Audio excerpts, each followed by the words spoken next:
সাক্ষী পেলে আনতে পারবো না। আমাদের আপনজনদের সমস্থানের সমাধিস্থ করার জন্য আপনার কাছে অনুপ্রতি পত্র দিতে পারবো না, সাক্ষী পেতে যাবো না। এটা আমাদের সাংবিধানিক অধিকার।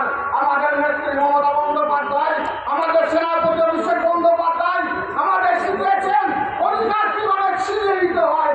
আমরা ছিনিয়ে নেবো বাংলা পতাকাবে সারা ভারতবর্ষকে। আর সেই পথে আগামী দিনে আমরা বিজয় ছিনিয়ে আনবো। এটা শুধু আমাদের সংখ্যালঘু সম্পদের মানুষের লড়াই নয়, এ লড়াই জাতি ধর্ম বর্ণ মত নির্বিশেষে সকল সম্পদের ভাগবাসীর লড়াই। এ লড়াই সংবিধানকে রক্ষা করার লড়াই। এ লড়াই জাতি বা কোনো দেশের বিরুদ্ধে নয়। এ লড়াই অত্যাচারী শাসক এবং অশুভ শক্তির বিরুদ্ধে লড়াই।